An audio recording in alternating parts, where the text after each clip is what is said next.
Hello, welcome to my international English channel. How are you?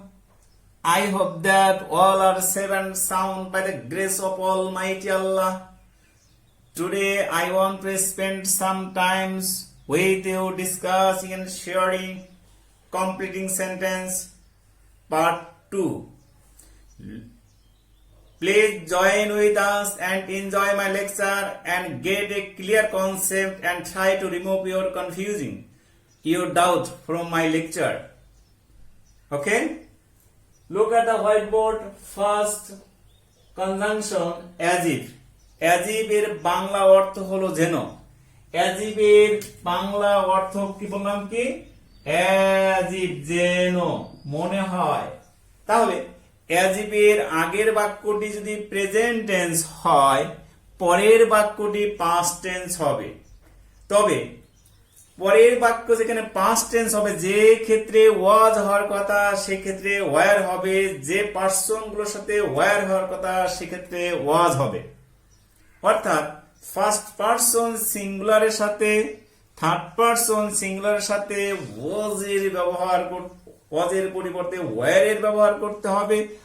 R we, you, দে একাধিক প্লুরালের সাথে ওয়াজের ব্যবহার করতে হবে। প্রিয় ভিউয়ার্স, এটা গেল টেন্সের 1 নম্বর নিয়ম। তাহলে আসলে আগের বাক্যটির সাথে দ্বিতীয় বাক্যটির তথ্যের কোনো মিল থাকবে না। মনে করো একটি লোক সারাদিন মিথ্যা কথা বলে, কিন্তু সে ভাব দেখাচ্ছে তার মতো সৎ লোক পৃথিবীতে নাই, এরকম ভাবের প্রকাশ এখানে ঘটবে। অথবা লোকটি খুবই সৎ কিন্তু তার কথাবার্তার মধ্যে মনে হচ্ছে যে সে একটু চালাকি করছে, অর্থাৎ সে ভাব দেখাচ্ছে সে একেবারে ডিসঅনেস্ট।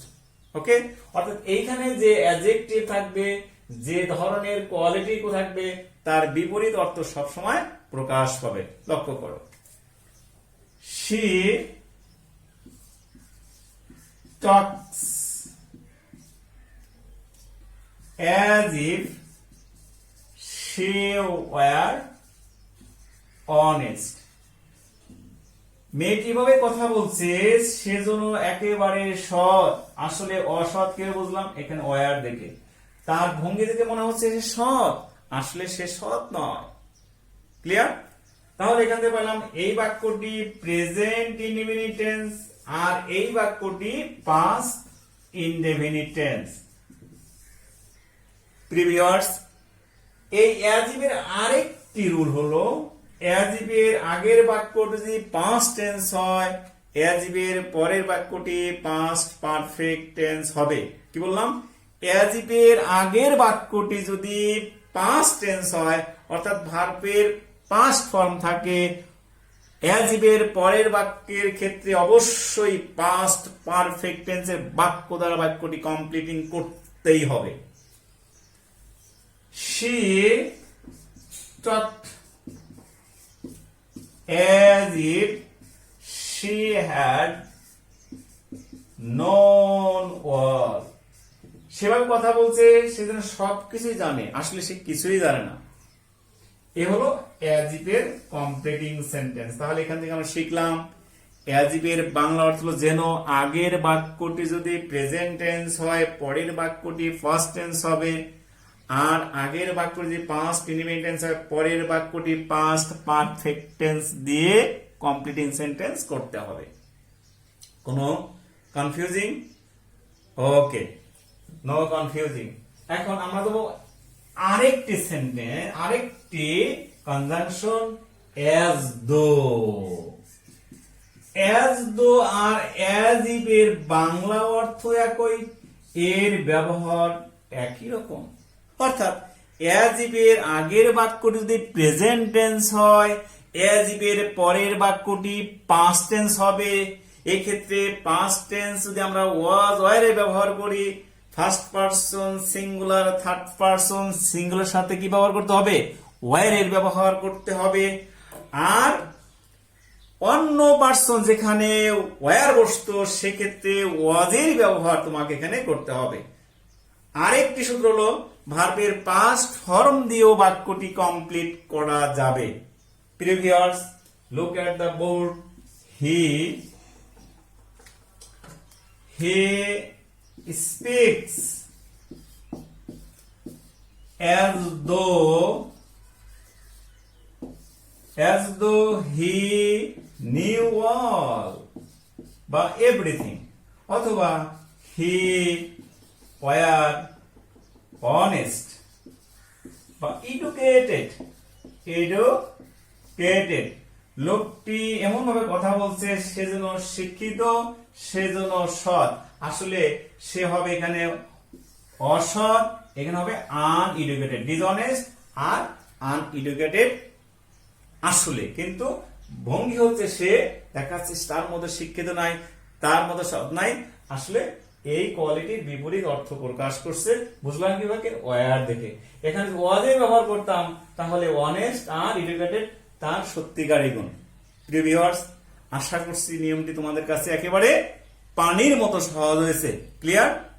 নেক্সট, তাহলে অ্যাজ দো আরেকটি নিয়ম হলো, এই বাক্যটি যদি পাস্ট টেন্স হয়, অর্থাৎ স্পোক যদি এখানে থাকে, স্পোক, সেক্ষেত্রে পরের বাক্যটি পাস্ট পারফেক্ট টেন্স দিয়ে কমপ্লিট করতে হবে, অর্থাৎ হ্যাড প্লাস ভার্ব 3 অথবা হ্যাড বিন দ্বারা বাক্যটি কমপ্লিট করতে হবে। ধরে নাও, হি spoke as though he had been honest or educated, অথবা he spoke as though he had known all. Clear? এরপরে নেক্সট আছে প্রোভাইডিং দ্যাট। প্রোভাইডিং দ্যাট ঠিক ইফের মতো অর্থ প্রকাশ করে। ইফের যেমন 3টি কন্ডিশনাল সেন্টেন্স আছে, প্রোভাইডিং দ্যাট এর ঠিক 3টি কন্ডিশনাল সেন্টেন্স আছে। তবে প্রোভাইডিং দ্যাট দ্বারা কিভাবে ইফের অর্থ প্রকাশ করে? ইফ বাক্যের শুরুতে বসতে পারে, বাক্য দুটির মাঝেও বসতে পারে, কিন্তু প্রোভাইডিং দ্যাট সব সময় দুটি সেন্টেন্সের মাঝে বসাইতে হবে। Providing that must be used in the middle point of the two sentences. এই হলো একটা প্রোভাইডিং দ্যাটের নিয়ম। প্রোভাইডিং দ্যাটের আগের বাক্যটি একরকম হবে, পরের বাক্যটি আর এক টেন্স হবে। ইফের সাথে পুরোপুরি মিল। প্রোভাইডিং দ্যাটের আগের বাক্যটি সিম্পল ফিউচার টেন্স, অর্থাৎ future indefinite tense. Providing that এর পরে থাকবে প্রেজেন্ট ইনডিফিনিট টেন্স। কি শিখলাম? প্রোভাইডিং দ্যাট অর্থ হলো যদি প্রোভাইডিং দ্যাট এর আগের বাক্যটি সিম্পল ফিউচার, পরের বাক্যটি কে সিম্পল প্রেজেন্ট দ্বারা কমপ্লিটিং করতে হবে। Look at the board. She will help me, সে আমাকে সাহায্য করবে। Providing that I help her, আমি যদি তাকে সাহায্য করি তবে সে আমাকে সাহায্য করবে। তাহলে প্রোভাইডিং দ্যাট কি শিখলাম? যে আগের বাক্য এখানে যদি উড থাকতো, উড হেল্প মি, এখানে কি হতো? হেল্প হতো। এখানে যদি হ্যাভ হেল্প হতো, এখানে কি হতো? হ্যাড হেল্প দ্বারা বাক্যটি কমপ্লিট করতে হতো। অর্থাৎ প্রোভাইডিং দ্যাট এর আগের বাক্যটি যদি ফিউচার ইন্ডিপেন্ডেন্স হয়, প্রোভাইডিং দ্যাট এর পরের বাক্যটি প্রেজেন্ট ইন্ডিপেন্ডেন্স হবে। প্রোভাইডিং দ্যাট এর আগের বাক্য যদি উড কুড মূল ভার্বের প্রেজেন্ট ফর্ম থাকে, তাহলে প্রোভাইডিং দ্যাট এর পরের বাক্যটি পাস্ট ইন্ডিপেন্ডেন্স হবে। আবার যদি প্রোভাইডিং দ্যাট আগের would have, could have, might have মূল ভার্ব 3 থাকে, সেক্ষেত্রে প্রোভাইডিং দ্যাট এর পরের বাক্যটি পাস্ট পারফেক্ট টেন্স হবে, অর্থাৎ হ্যাড প্লাস মূল ভার্ব 3 করে বাক্যটি কমপ্লিট করতে হবে। Okay, next rule. as soon as, সাধারণত as soon as মানে যেই মাত্র, দুটি বাক্যই একই টেন্স হবে। both sentences followed the same tenses if the present both side is present. If the first side is past, second side will be past. Look at the board. As soon as I saw you, you saw me, you saw me. তাহলে এখানে verb two, তাহলে এখানেও verb two. এখানে যদি verb one থাকতো, এখানেও verb one হতো previous.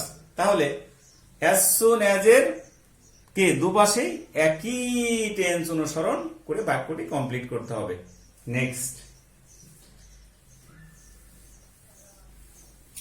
দো অলদো, দো সব সময় নিয়মের বিপরীত দিকে প্রবাহিত হয়। কি হবে?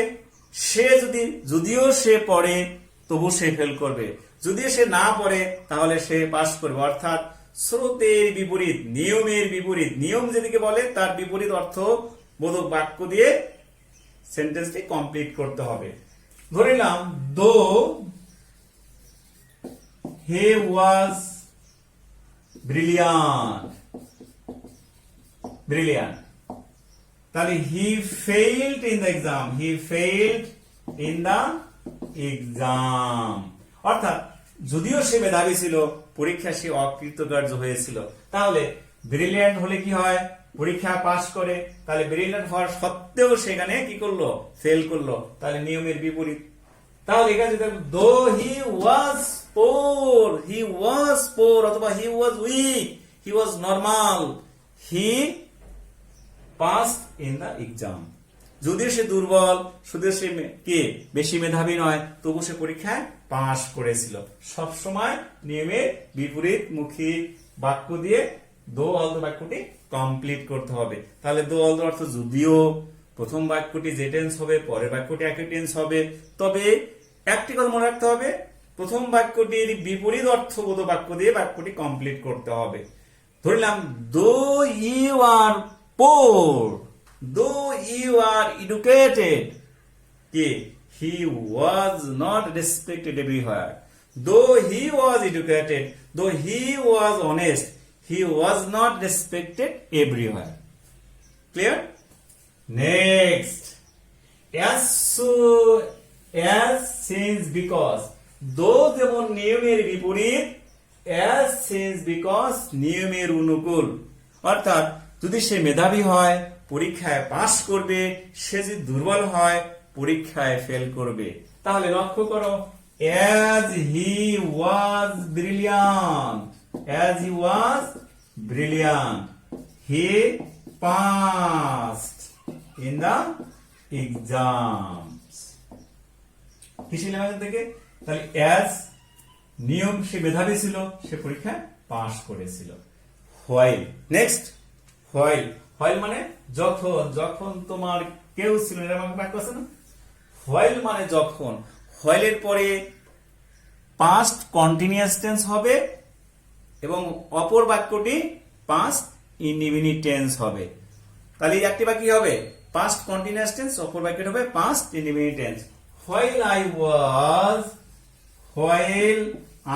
was reading, you came to meet me. তাহলে প্রথম বাক্যটি হবে 6 অর্থাৎ পাস্ট কন্টিনিউয়াস টেন্স, অপর সেন্টেন্স হবে পাস্ট ইনডিফিনিট টেন্স প্রিভিয়াস। আজকের এই কমপ্লিটিং সেন্টেন্স থেকে যা শিখলাম, তোমরা যদি এগুলো বাসায় প্র্যাকটিস করো তাহলে কমপ্লিটিং সেন্টেন্স তুমি অবশ্যই পারবে। তাহলে আজকে পর্যন্তই, আল্লাহ হাফেজ, ভালো থেকো। এই দেখ শুরু হয়ে গেছে শালা।